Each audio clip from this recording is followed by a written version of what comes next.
ब्रज जन रंजना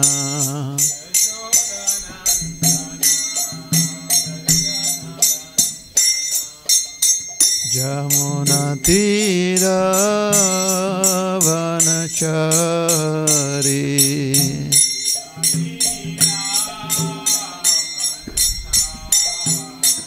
यमुना तीर वनचारी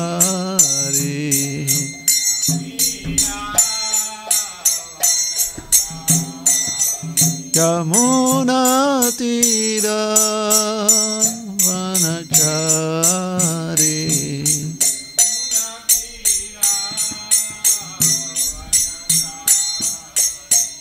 जय राधा माधव कुंज बिहारी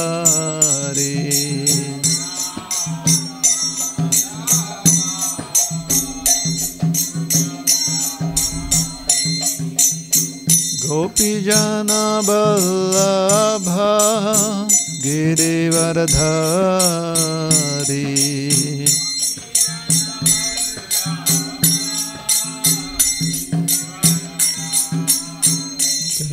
यशोदानंदन ब्रज जन रंजना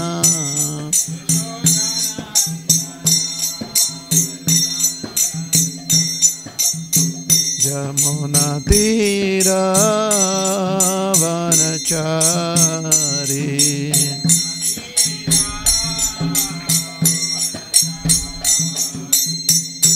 जय Radha Madhav Kunj Bihari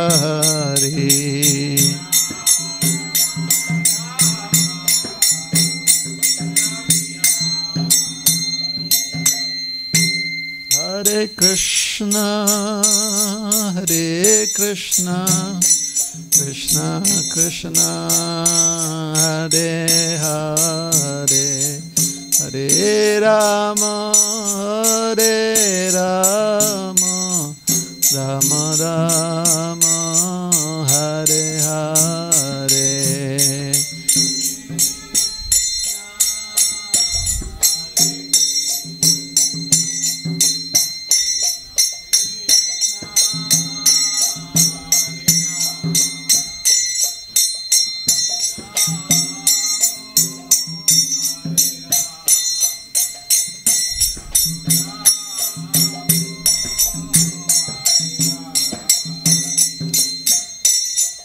Hare Krishna, Hare Krishna, Krishna Krishna, Hare Hare, Hare Rama, Hare Rama, Rama Rama, Hare Hare, Hare Krishna, Hare Krishna, Krishna Krishna, Hare Hare, Hare Rama, Hare Rama, Rama. Hare Krishna, Hare Krishna, Krishna Krishna, Hare Hare, Hare Rama, Hare Rama, Rama Rama, Hare Hare.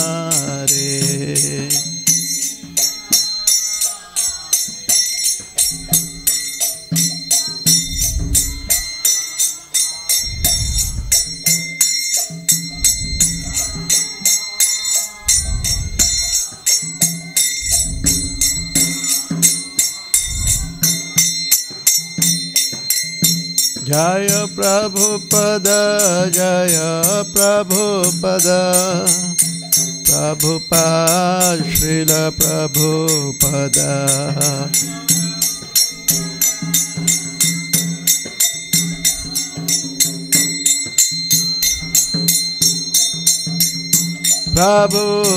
Prabhupada, Prabhupada, Prabhupada, Jaya Prabhupada.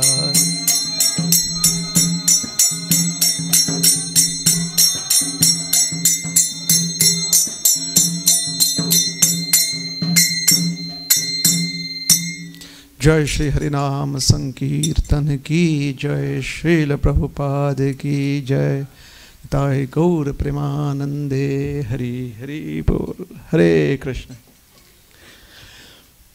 ओम अज्ञानतिमिरान्धस्य ज्ञानाञ्जनशलाकया चक्षुरुन्मिलितं येन तस्मै श्रीगुरवे नमः। श्रीचैतन्यमनोभीष्टं स्थापितं येन भूतले स्वयं रूप कदा मह्यं ददाति स्वपदान्तिकम्। नमो विष्णुपादाय कृष्णप्रेष्ठाय भूतले श्रीमते भक्तिवेदान्त स्वामिनिति नामिने। नमस्ते सारस्वती देवे गौरवाणी प्रचारिणे निर्विशेष शून्यवादी पाश्चात्यदेशतारिणे। वाञ्छाकल्पतरुभ्यश्च कृपा सिन्धुभ्यैव च पतितानां पावनेभ्यो वैष्णवेभ्यो नमो नमः। जय श्री कृष्ण चैतन्य प्रभु नित्यानंद, श्री अद्वैत गदाधर श्रीवासादि गौर भक्तवृंद। हरे कृष्णा कृष्णा कृष्णा हरे हरे, हरे Ram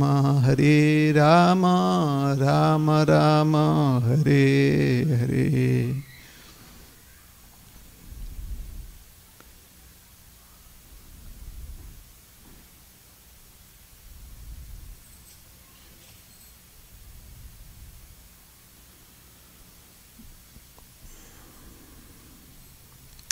Hare Krishna, Hare Krishna.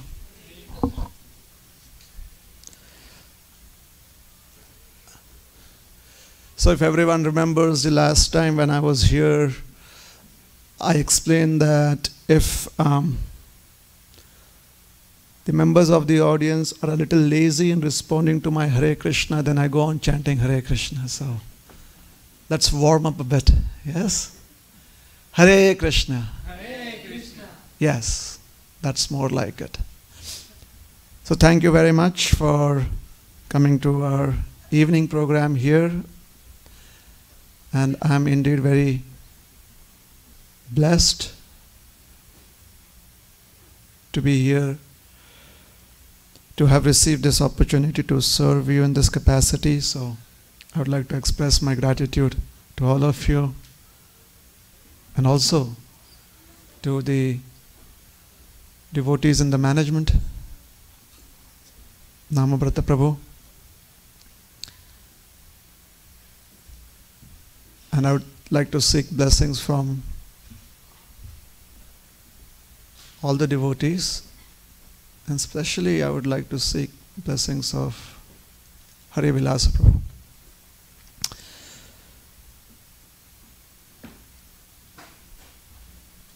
So this is a temple of Lord Hari, Lord Krishna.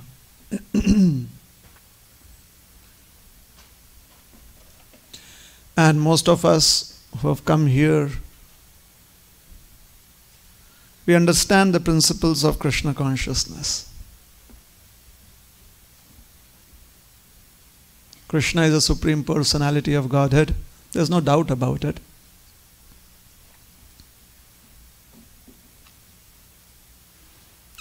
Just to back up the statement, we will quote from the Bhagavad Gita. Krishna says, Mattaha parataram nanyat kinchidasti dhananjaya. There's nothing beyond me. There's nothing. There's no truth superior to me. Another place he quotes, in another chapter he quotes, Krishna quotes, Aham sarvasya prabhavo mattah sarvam pravartate. I am the beginning, the middle and the end of all existence, all that is there in this creation. It is me. Everything comes from me. I'm the source. I'm the cause.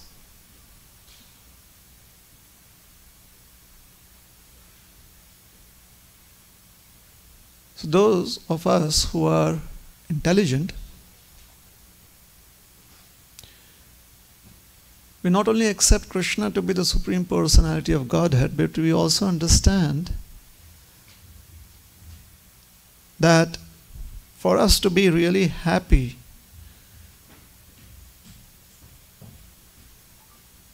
we must serve Krishna.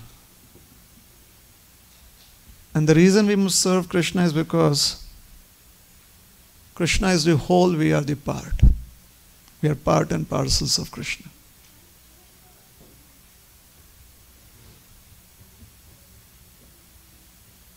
So it is not just natural, but it is also very fulfilling to be able to serve Krishna in love and devotion.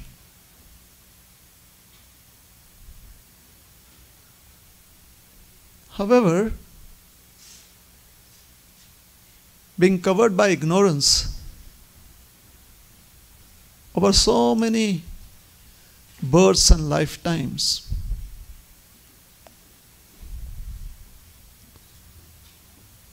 this natural inclination to serve Krishna is a bit rustic now.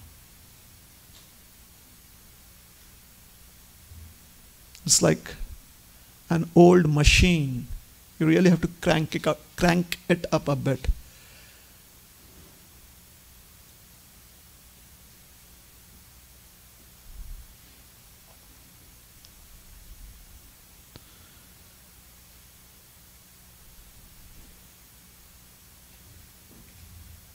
Krishna is wonderful. Krishna's pastimes are wonderful. As his various incarnations, he is like super elegant. Practically, Krishna is a celebrity.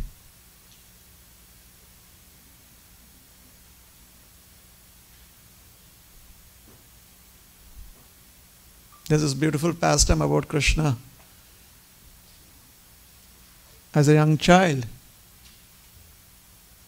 And that is why we love Krishna so much.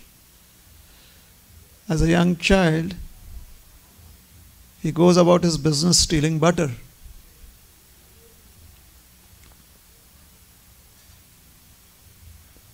And it's interesting, all of us adults here,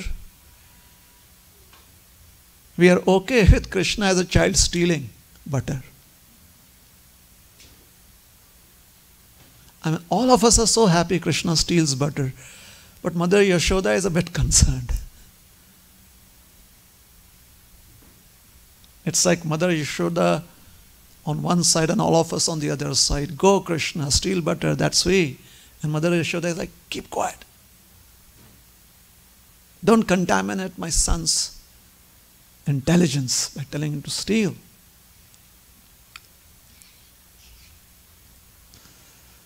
But Krishna has his own ways, so he not just does that, he actually has a training academy. He trains up people. And practically for free. He says, all right, you can join my academy. I'll train you up how we should identify our next target and how we can steal butter and have fun doing that. So all those kids in Vrindavan, that is the butter stealing brigade. So Krishna is in this house, and the people have really taken a lot of effort to keep their butter safe. So they have their butter hanging from the ceiling on a rafter. Everyone knows what's a rafter? Does everyone know what's a rafter? A rafter is like a chandelier. The only difference is that it has no lights on it. It hangs down from the ceiling.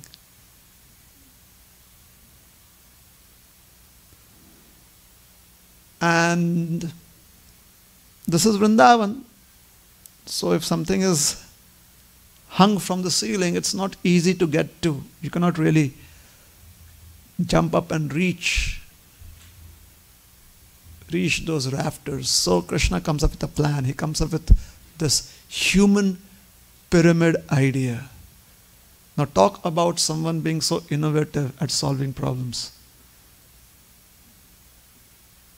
This is the first time. I mean, you and me, we kind of know what it is about, but the members of that brigade, they have no idea what's a human pyramid. So they are so excited, so they kind of stand. A few of them are standing and they allow the others to climb onto their shoulders, and then there's the third group that climbs onto the shoulders of those who are already climbing onto the shoulders of the first group, and like that they kind of make a pyramid to the top, and the person who climbs to the top, the best of the climbers, the first one who ever went up the human pyramid is Krishna. For all times to come, that record is held by him.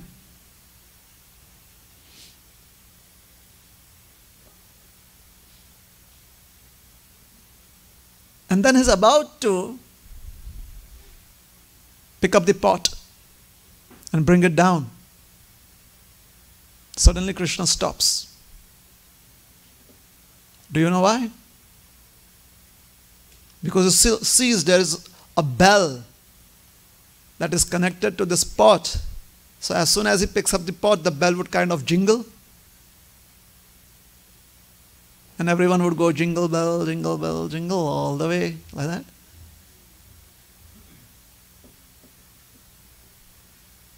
So Krishna is smart. What does he do?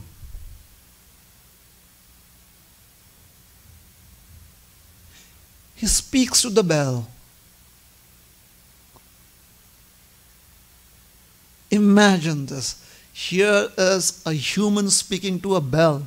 Krishna is not a human, but human-like. He tells the bell, "Do you know who I am?" The bell goes, "Yes, boss. You are the man. You are the big boss here. I know you. You are the Supreme Lord." He said, "All right, so you know what you have to do?" The bell says, "Yeah, I have to let everyone know that you are here. That's what I do. Every time you make your appearance, I go, bell, bell, jingle, jingle." Krishna says, "No. Right now, that rule is out of the rule book for you. You make no sound. And dare you make sound, I will send you to the bell graveyard." Krishna can issue threats too.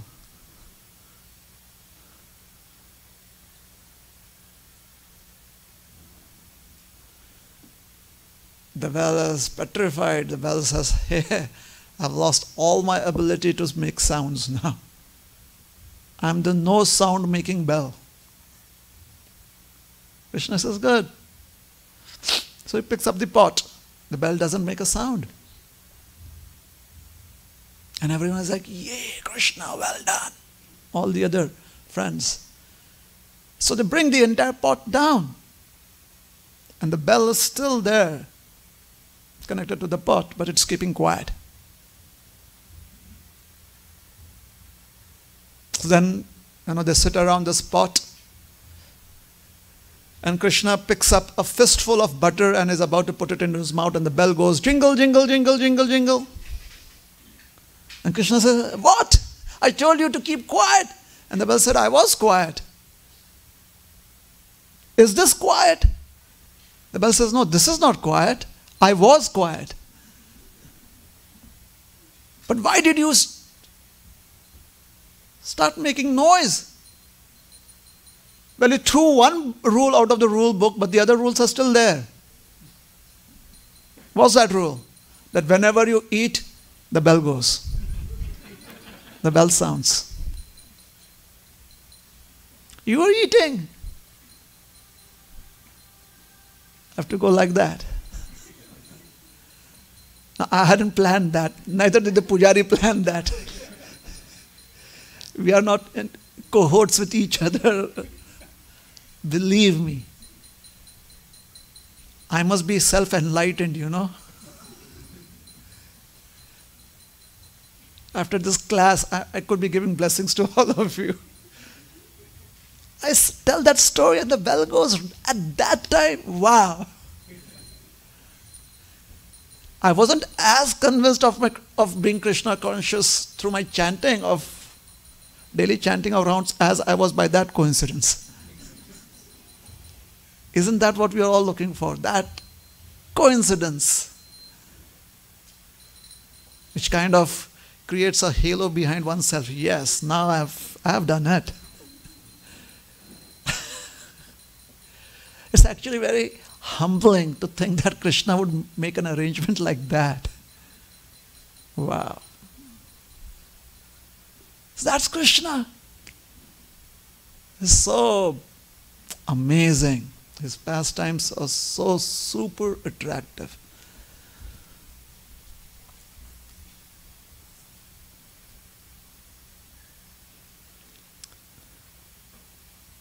Although we all love to hear the beautiful pastimes of Krishna, it is a fact that we still have a few days, a few months, a few years in this lifetime. And the journey every day is a bit challenging. Like today was a challenge, a challenging day for all of us. And that's how every other day could be. But we are strong. We are faithful.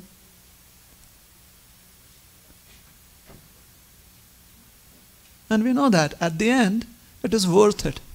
It is worth trying to be Krishna conscious in this life. Once Srila Prabhupada was asked, Swamiji,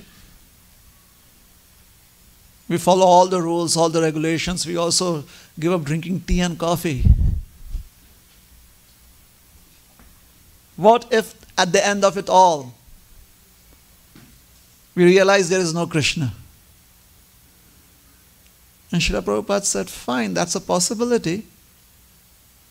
But anyways, it was a good life. Isn't it?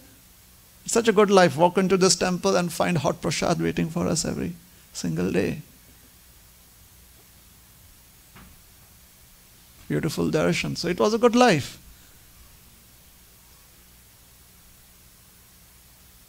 And then Srila Prabhupada gave a counter argument. He said, but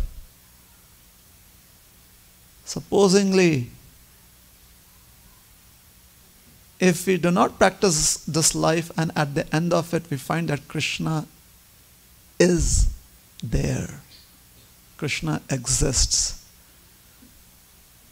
then where do we find ourselves? So we have like two choices. One, to lead a good life and maybe at the end there is no Krishna. There's a possibility, according to this person who was presenting his argument to Srila Prabhupada, and Srila Prabhupada said, well, I'll give you that point.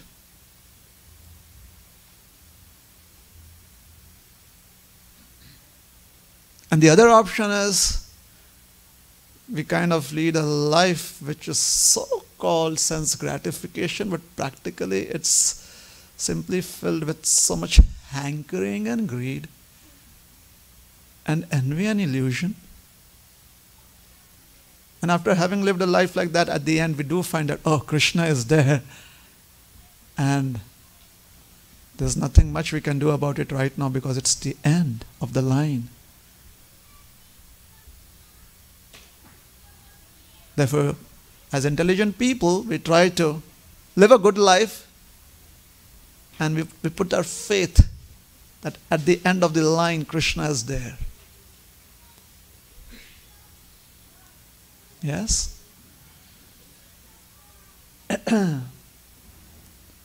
Speaking about faith,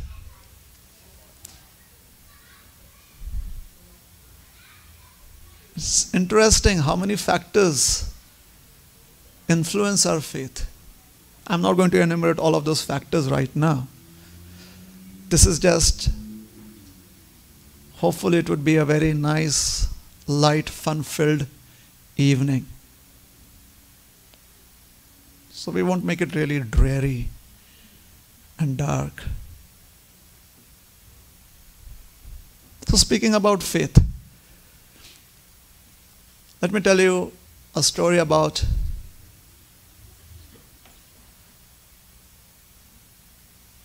one of us. Let's say it's someone like us who has the responsibility of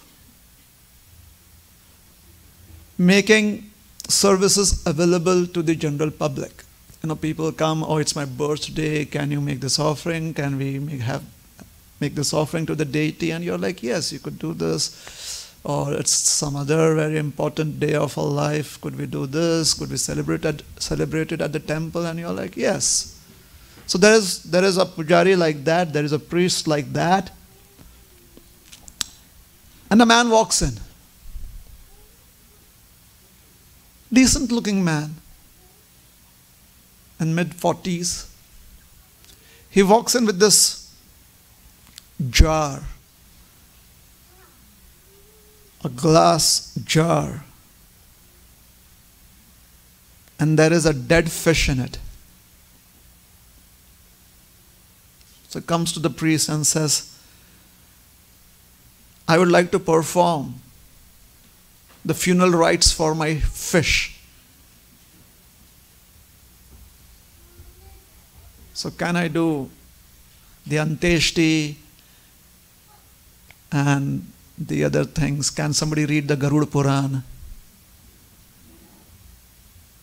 And can I invite a few devotees on the 13th day? I want this fish to have a wonderful last farewell. My dear fish.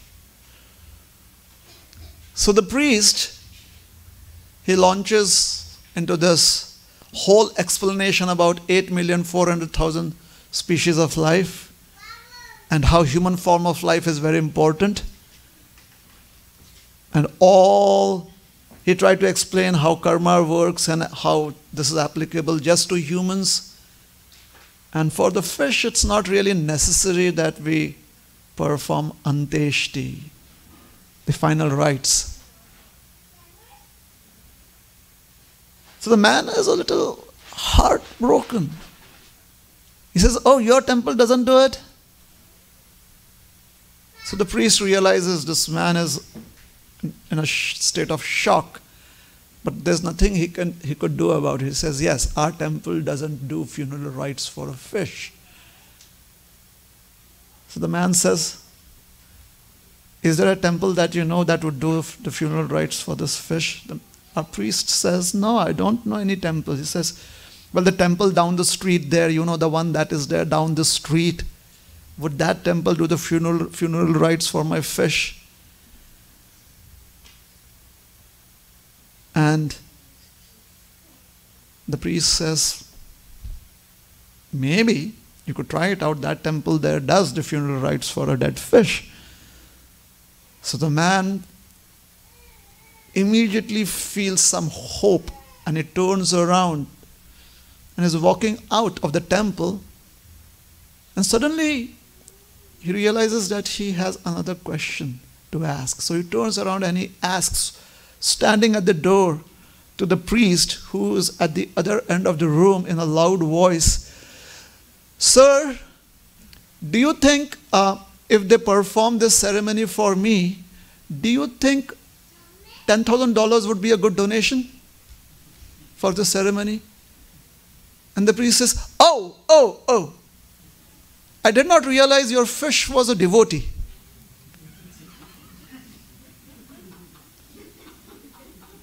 We do funeral rites for a devotee.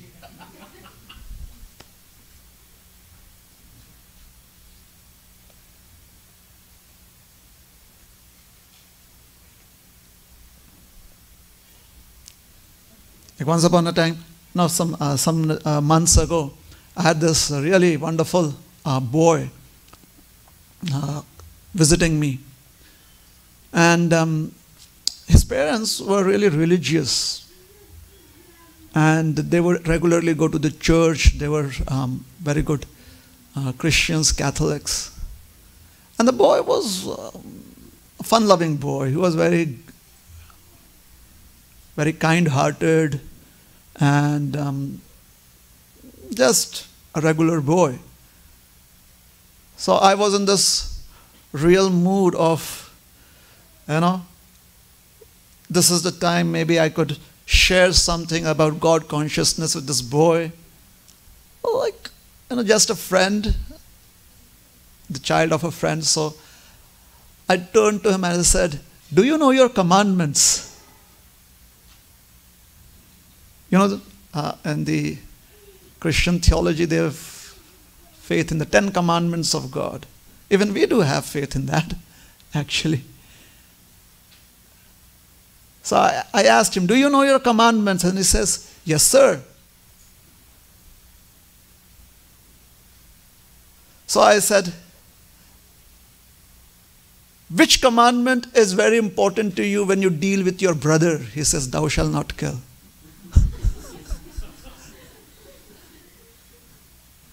So we have our favorites, right?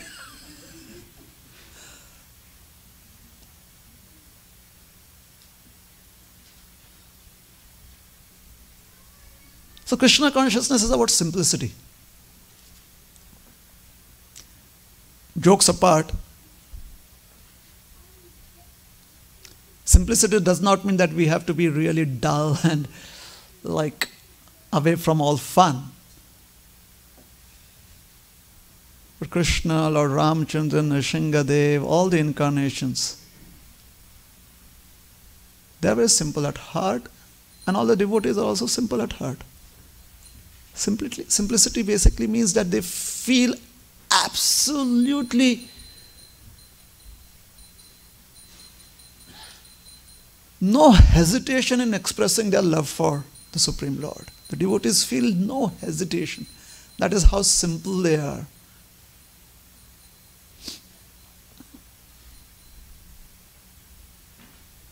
There's a famous saint from where I come in, where I live in India, a famous saint of the past.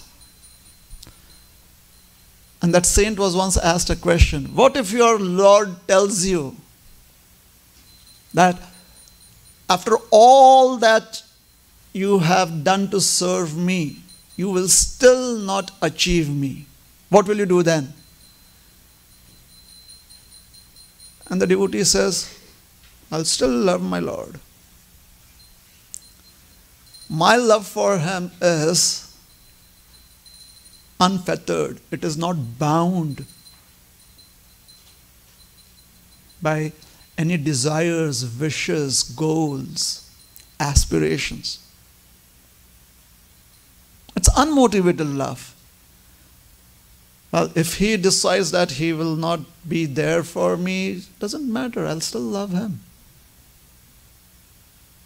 So that's the heart of a devotee. Very simple.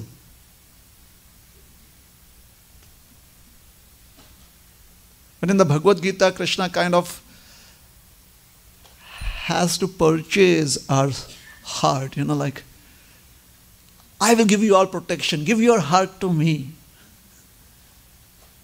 In return, I'll protect you. You be fearless. Nothing shall harm you.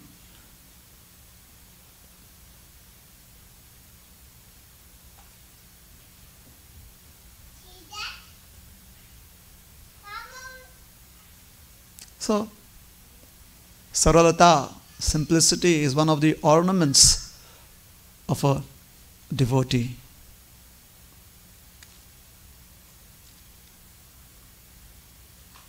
A devotee simply expresses the natural love that they have towards Krishna and for the entire creation, because that is every aspect of creation has a connection to Krishna.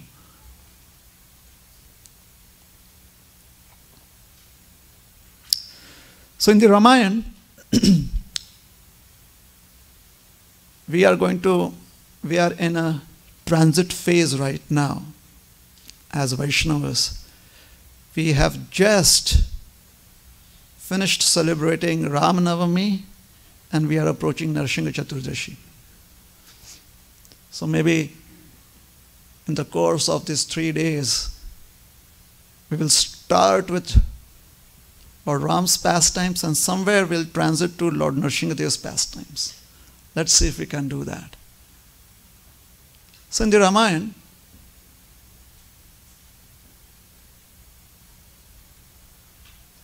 the Valmiki Ramayana,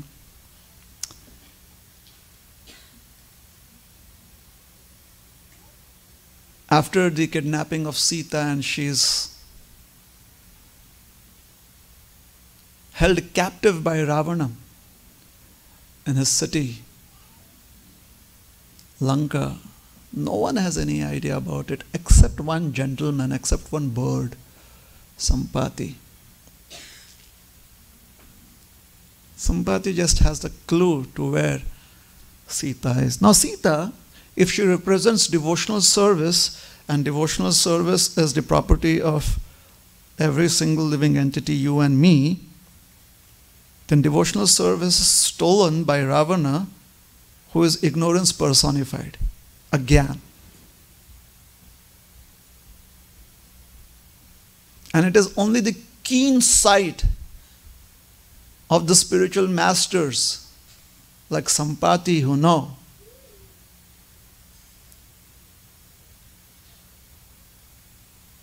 where we can find Sita, where we can find devotion. But there has to be a leap of faith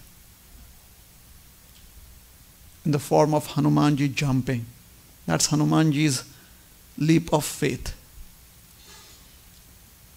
Because Hanumanji, when he's informed that you can do it, you can make it, you have the capacity, you have this ability, you have this power. Now when somebody makes you, it's like if somebody convinces you that yes, you can eat an entire pot of sweet rice, you're like, and everyone tells you, no, you have the power, you have the ability, go on Prabhu, go on Mataji, you can do it. You're looking at the pot of sweet rice, this small pot, and you're like, I've never done this before, but it seems possible. I'm not sure where the end is. I'm not sure where the bottom is. It's somewhere there. I've never ever had a complete pot of sweet rice. But hey, let me take the leap of faith and jump into it. Now for that, you need good digestive power, which is fueled by Vayudev.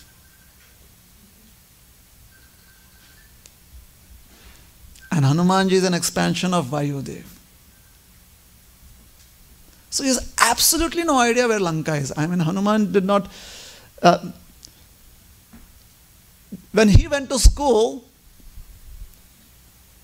that was left off his geography lesson, He did not really study that there is this kind of island in the middle of the ocean somewhere. So it was not on his maps. Sampati went to a different school.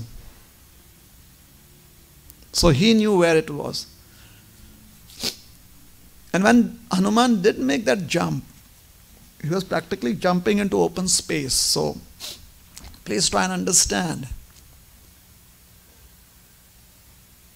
A slight mistake, a little deviation, and he would be landing in the ocean, for sure. Like just a 0.01 deviation in the angle and Hanumanji would be landing. And he did not have any trial runs before that. He was not like, okay, let me give it a few trial runs. Mission 1, mission 2, and finally the final mission.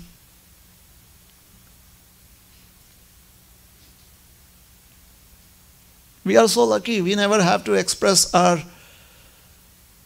practices as the final lesson. If that were there, if Krishna would have said, today was their final lesson, it's done. We're like, can I have another chance? Could you give me some more warning before? Sometimes in the airplane, when it really wobbles, oh yes, that is when I remember that, okay, forget all the other rounds that you chanted. Right now is one round, sincere round you have to chant. Right here, it's the final countdown. It could be the final countdown right now. But sitting here in the temple, we are so very, or in our homes, our plush homes, or some of us who are a little more innovative in our beautiful car seat behind the wheel, chanting rounds. Or on the public transport. Hey man, what are you doing? Finishing my 16 rounds. What's that? You are a non-devotee, you'll not understand. Only a devotee understands it is so important to take out time on the public transport and chant your rounds, because that's a commitment.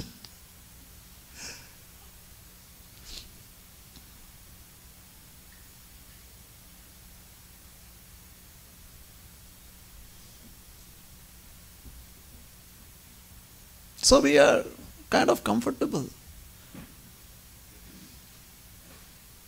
Situations can be intense. Hanumanji was in an intense situation, so he did make that jump. And obviously he was successful. Then he finds Sita. That was a little harrowing for him. Like, first of all, is this Sita? Hanumanji was not walking around with a smartphone that had like pictures of Sita. Okay, yeah. No. In fact, he did not even have the facility to look at a painting of Sita, like somewhere on a mural or a painting. No. He just had to trust his instincts and basic understanding of human character and behavior. Something that is a rarity in today's times. When do you keenly observe human behavior? Only when you're observing people standing in the prasadam line.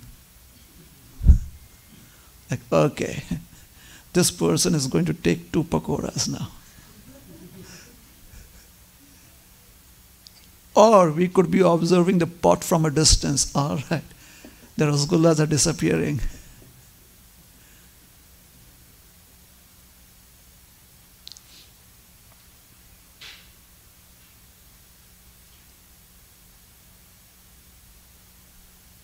We speak about Vedic teachings. One of the important aspects of Vedic teachings is to understand relationships and to have good relationships. And for having good relationships, it doesn't always have to be, hey, how are you? How's your day today? It also means knowing from the signs, the bodily symptoms that a person shows off, understanding what could be the mood, what could be the nature. And if you're really trained up, you could really immediately understand, like a trained scientist, you could understand, all right, this weather is going to be, or this personality has a stormy weather here. This personality has like a peaceful time. His personality is like spending time on the beach, or her personality is like that. So that's all Hanumanji had at his disposal. That's all. And people say he's a monkey. I mean, if he had monkeys like that, I would be so very ashamed to be a human.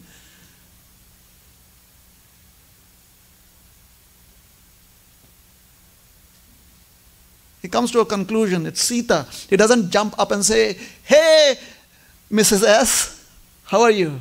That's not going to work out. It's Sita Devi. Why? Because although she is very distraught,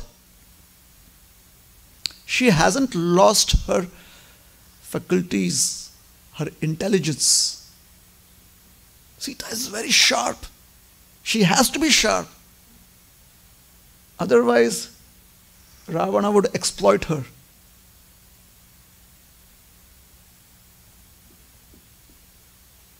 So Hanumanji understands that if he makes the wrong approach, Sita would forever categorize him as a Rakshasa taking on the form of a monkey. Now talk about being sensitive in one's dealings. And Hanumanji, like a pro, cracks it. He gets the deal done. Sita's on his side. He, after that, creates a ruckus. He kind of destroys Lanka, then goes back, informs everyone, then comes back with the entire army. But before he goes back to inform Lord Ram,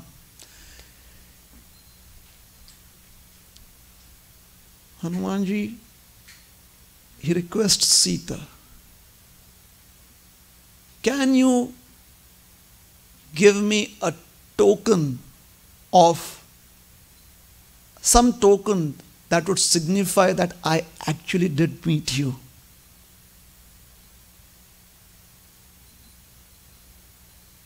Why is it? Is Hanumanji not trustworthy? Would Lord Ram not trust Hanuman? Does Lord Ram have options?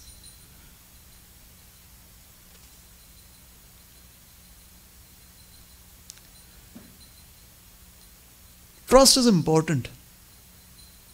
But what also keeps trust is when we have praman or proof. Sometimes, I'm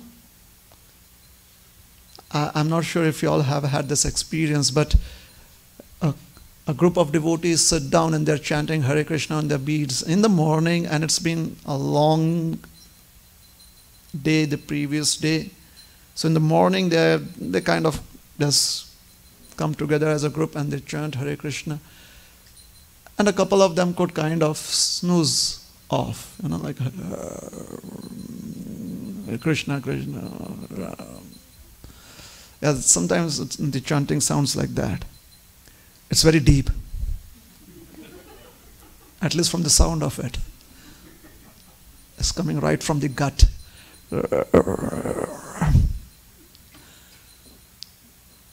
So you pick up your courage and you touch the person next to you like, please wake up, chanting time. And the person wakes up gruffly like, I wasn't sleeping, I was chanting. Oh yes, you were. Don't you trust me? Well, we do trust you, but praman, evidence. The evidence is also there. So Hanumanji is looking for evidence. He wants to have some evidence, some praman. Can I have a token? And Sita tells him, yes, I will tell you a story that only my dear Lord and me, we are aware of it. And she also gives her chudamani, a piece of ornament that ladies wear in their hair. And she tells him a story. Please tell Lord Ram that Sita is well. She is distraught. She is waiting for him to come. And if he doesn't really come and get her, then she might as well end her life. However, when you do meet him, let him know that I always remember him. There was a time when we were in the beautiful forest on the banks of the river Mandakini.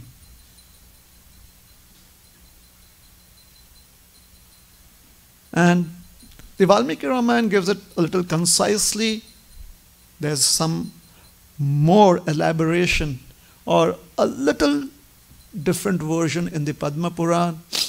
So we'll combine both the versions. Sita says, we were in this forest. It was a beautiful day. The sun was warm, shining down, and the waters were crystal clear. The bees were swarming around the flowers and trying to gather nectar. And it was just such a lazy moment. We are just relaxing on a beautiful rock. And the Padma Puran states that Sita Devi was she had a string put up and she was trying to string up some fruits. They would dry in the sun and they could have dry fruits. So she was stringing them up. And a crow comes out of this blue sky, out of the blue, and attacks her. And she goes, shoo, shoo, go away crow, go away crow. And Lord Ram is sitting a distance away and he has a smile on his face like, she really looks cute shooing away the crow. And he's watching his wife trying to shoo away the crow. And it's a regular crow. Shoo, shoo. So the crow flies away, but not too far. So she's again trying to tie up these fruits onto the string, and the crow comes back again. And she's really being harassed by the crow. So, not knowing what to do, what else to do. This is amazing how the Purana explains it. This is Sita Devi. She takes off her ornamented belt. She takes it off and she throws it at the crow to shoo it away. She doesn't want to hit the crow. She doesn't pick up a stone or a stick. It's her ornament. Not even the fruit. And this so much amazes Lord Ram that he starts laughing like, you threw away your ornament at a crow. I mean, you had these fruits in your hand, you have, there are so many pebbles, and you take off your ornament and throw it. Well, that is what she did. And if you feel it's a little strange, then you could always ask her why she did it when you meet her. So Lord Ram is laughing, and that exasperates Sita Devi a little more. And she's like, why are you laughing? And he says, I've never seen this before. You take off your ornament and you throw it at a crow. And she becomes a little embarrassed and she's bashful and she's like, oh, don't look at me. Go read the newspaper or something. Just don't look at me. And Lord Ram is like, I'm not looking at you. But you are indeed grabbing my attention with all these antics. So she ties up everything. The crow's gone, the ornament's lying there. But she is, because Lord Ram is engaging her, she comes back and she sits right beside Lord Ram. And they have this sweet talks. And it's a warm day, everything's very slow. So they kind of fall asleep. Sita Devi is sitting on the rock, and Lord Ramachandra, feeling a little wanting to lie down, he puts his head on her lap. And he has fallen asleep. And Sita Devi is stroking his head and his hair, and she's fallen asleep. Talk about two sleeping lords. It's like Sleeping Beauty. The original Sita Devi with Lord Ramachandra. And the crow comes back. And now he sees that Lord Ramachandra is snoozing and Sita Devi is kind of dozing, and he comes close and perches himself, or somehow or the other he's right there at the level of her face. She's kind of dozing like this. So he pecks her on her chest. And she's like, oh, that's a sharp pain.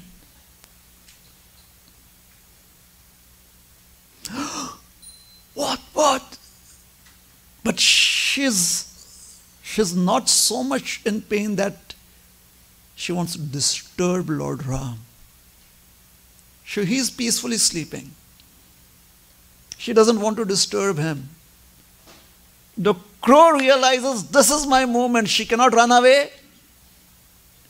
She won't be able to hit out at me because that would mean certain actions, and she doesn't want to wake up Lord Ram. So he goes and attacks her again.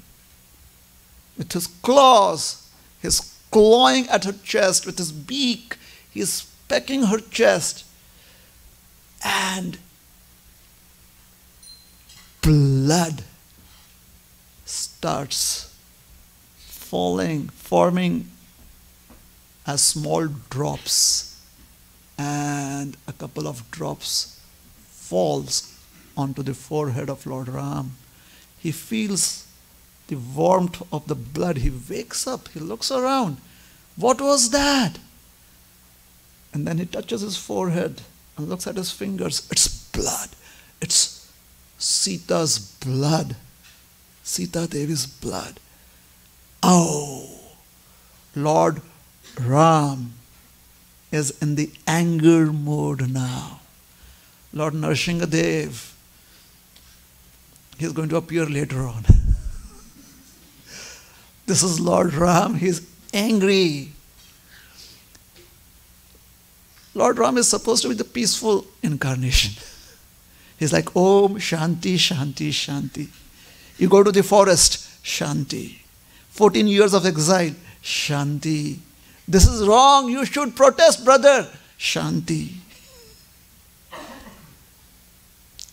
Bharat, Janak, everyone come to meet him. Come back to Ayodhya, the citizens of Ayodhya. If you don't come back, we will stay here with you. Shanti, Shanti, Shanti. Peace, peace, peace.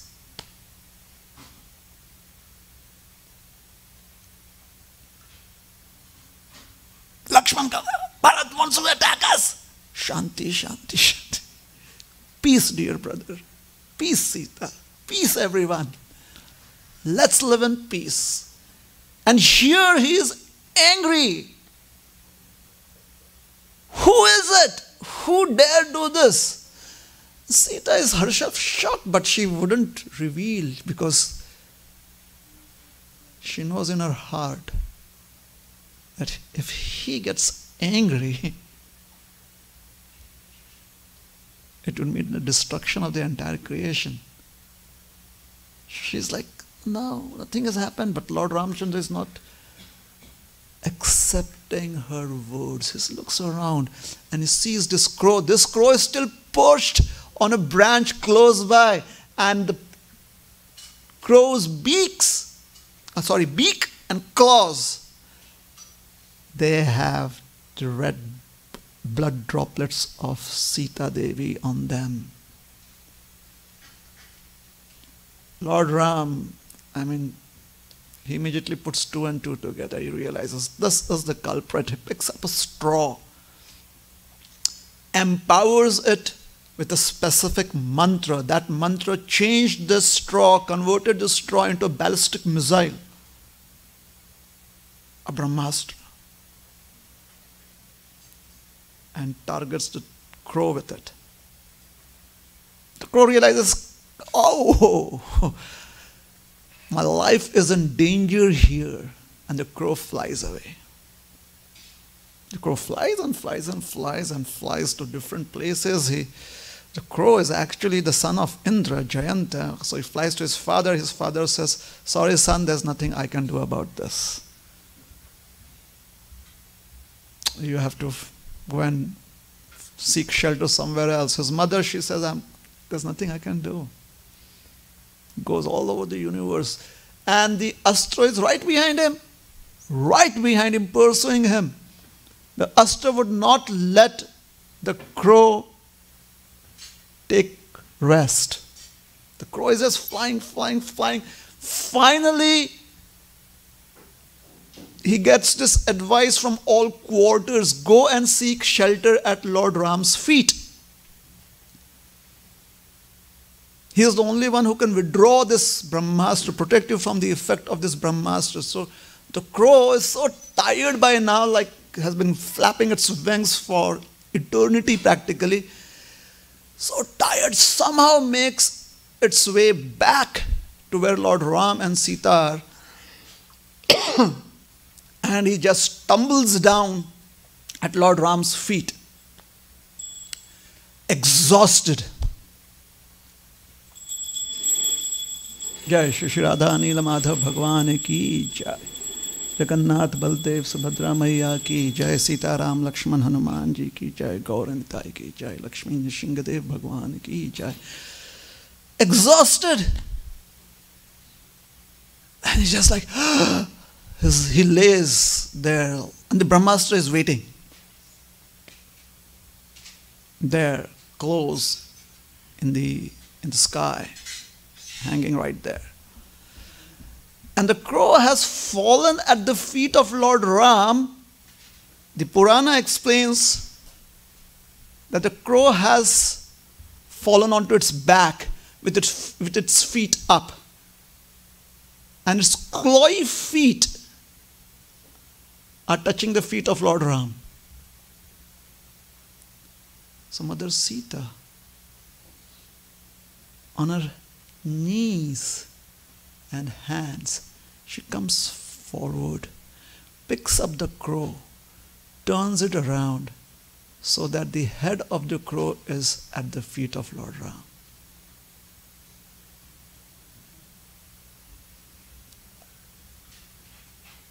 Done. It's like this happens quite often in India. The new government comes in, all loans have been waived off. No more bad debts anyone has. Waived off all loans. All the reactions for that terrible, terrible sin that the crow had committed was washed off.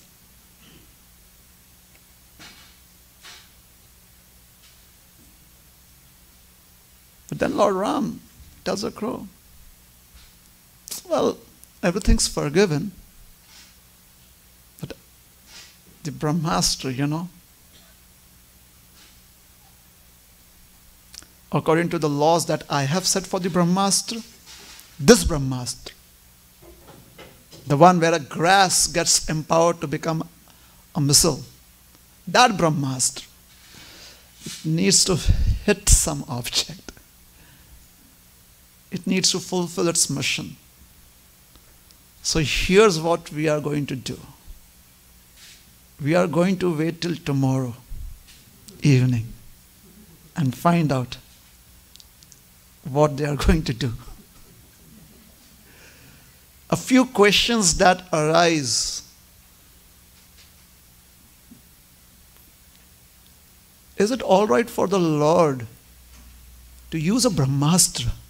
I mean, he had so many astras at hand. Each one of them powerful enough to punish the crow. But the king of all weapons,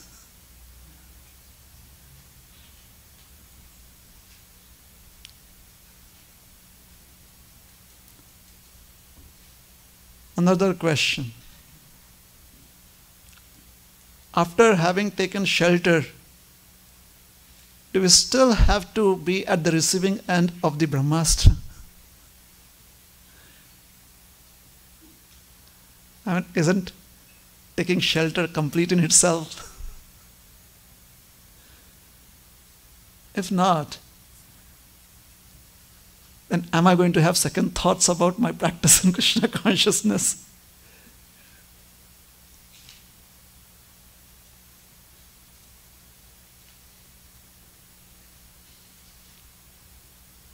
If Mother Sita is the one who can facilitate surrender to Lord Ram,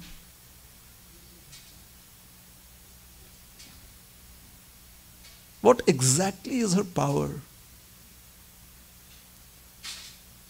And if she can facilitate the mercy, the flow of mercy towards a living entity,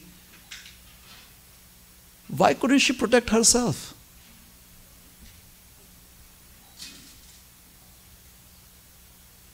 If she's the Lord's energy, I mean, energy is powerful. So why is she not able to protect herself? Please come tomorrow. And we'll try and discuss about this. And somewhere along the line, we are also hoping to meet Shri Nrsingadeva Bhagavan. Is that okay? So we'll stop here. Any questions on what we spoke tonight? Any comments, questions? Yes, Prabhu.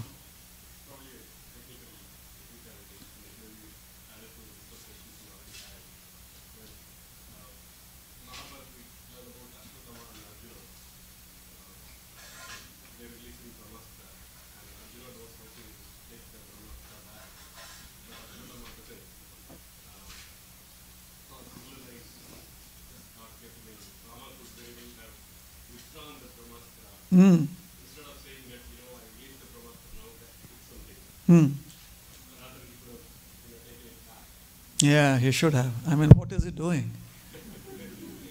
He should get into the Mahabharata, not stay in the Ramayana.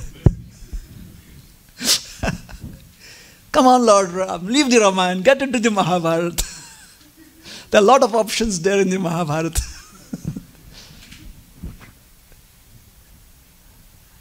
Well, it seems that all Brahmastras are not the same. We kind of technically just categorize them. Oh, Brahmastra, I know.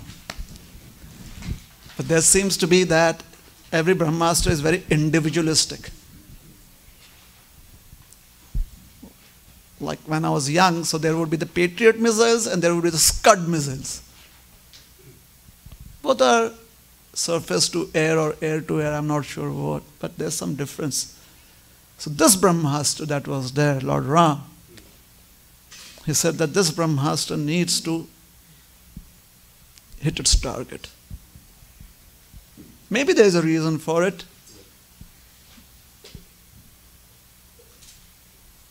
Or the Brahmastras are very individualistic. The person using them kind of knows what are the technical abilities of the Brahmastra. Is that all right? Yeah. Yes, Prabhu. Hare Krishna, Prabhu. Thank you for the wonderful class. You're welcome. Prabhu, again a technical question. Wow. I started off with Krishna stealing butter, and then I spoke about a crow. Who does that? And we have technical questions coming up. I should speak just technical knowledge, I guess. Then we'll have Leela questions coming up. Yes, Prabhu, sorry. Yes. So, Prabhuji, the question is missile, even the material missiles that we see around, and this is a divine missile, it's supposed to be faster than the crow, right? Why does it give so much time to the crow to go to n number of people, talk to them, then keep moving, and then come back to Lord Ram? It's interesting, isn't it? It seems this missile is more animated than the other non-animated missiles. It kind of has a consciousness of its own. Like, all right, crow, I'm waiting for you. I'm not going to hit you, but I'm right on your tail, burning you, but not really going to burn you up. Seems interesting. So we'll add that to our list of questions. Why didn't the missile hit the crow? And we'll take, for both these questions, actually that is also a question that we are going to take up tomorrow. Or we are going to try and address that technical aspect. Yes? The Brahmastra, why wasn't it taken back? So Brahmastras are as individualistic as we are.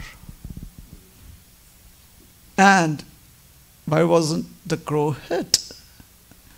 This crow is really breaking some records here. Someone, Guinness Book of World Records, someone should go there and kind of get the crow interviewed, like, you crow. You really crowed back there. Yes, so it did not hit the crow. And the crow could keep its distance. Jayanta could keep his distance from the missile. Tomorrow. So Prabhu, one more question. You can answer it tomorrow. Mm-hmm. You want to ask that question tomorrow then? I have no problem. Okay. Okay, you can ask the question. Yes. So Prabhuji, we hear very detailed reference to how Vedavati was the one who was actually stolen by Ravan. At least that is according to the Puranas. Right. So actually Mother Sita was never touched by Ravan, and when she crossed the Lakshman Rekha, Dharni Mata took Sita, Vedavati came out, and then when Sita went through a for Agni Pariksha after coming back from Lanka, again Sita came out and came to Lord Ram, and Vedavati went into the fire. That is how it was explained that Ravan could not ever touch Sita, who is the energy of the Lord. How could this silly crow touch Sita? Sorry? How could this crow touch Sita, who is energy of the Lord himself? Very interesting. Maybe the crow came in before the fire incident. The fire incident took place in the 14th month, or 14th year, or 13th year and 4 months maybe. And the crow was like 13th year and 2 months.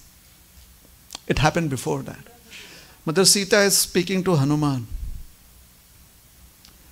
Now, if she is Vedavati, there has been some transfer of data.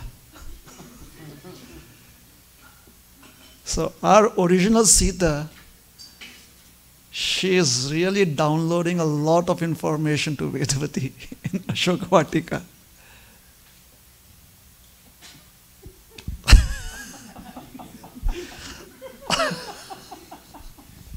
If we get too technical, that's how we have to see it as. Thank you, Prabhu. Thank you. But this, she is giving this as a praman of an incident that had happened before she was kidnapped.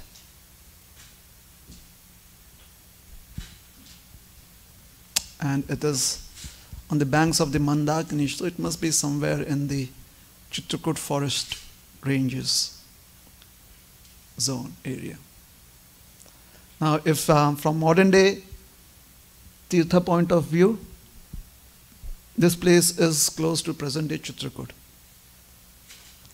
which is like at least I think 800 to 1,000 kilometers from where she was stolen in Panchoti, Nashik. So this is from way before. Is it all right? So this crow did that way before with the original Sita. I mean, the question can be answered tomorrow, but the question is, how could a crow touch original Sita?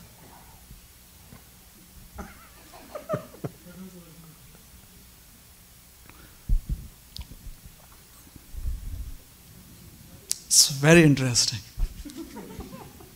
So the crow can touch everyone else, but not the original Sita. It's like when we make an offering to the deity and we kind of make some mistake. Oh, Krishna is untouched by this. No, Krishna kind of is hurt by that. So They are approachable. And there is a twist to it also in the Puranas. Jayanta was on a mission, which the Valmiki Ramayana does not elaborate, but the Puranas elaborate. He was on a mission. And his mission was, Lord Ram is not fighting the Danavas, the Rakshasas. He's having a picnic here. So the only person for whom he would get angry is, if that person is troubled, is Sita. So let us trouble Sita. So who's going to do it? Not me, not me, not me. So people go, hey, Indra, you're the king. It should be your son. So he gets to pull that short straw. The small one, that's his. So he does that. So that Lord Ram could get all pumped up like, yeah, where are the Rakshasas? Let me finish off Ravana and the entire horde. Like that. Because till now he was like, oh, they're not here in Dandakaranya, so let them be happy there and let us be happy here. And the demigods are like, did you forget our prayer, when he had come to the ocean of milk? Do you remember all of that? And you promised us? And Lord Ram is like, did I? Well, why don't you join me in Chitrakoot? You'd be happy here. So they want to move the Leela forward, the pastime forward. The demigods to do that. That's a part of, I guess, the entire pastime. So I did answer that question right now. That is how Jayanta could touch her, because the Lord allows that so that the pastime couldn't go on. It couldn't go on moving. Is that okay? Thank you, Prabhu. You're welcome. Hare Krishna. Srila Prabhupada ki jai. Gaura Bhakta Brinda ki jai. Nitai Gaura Premanande. Hari Hari Bol.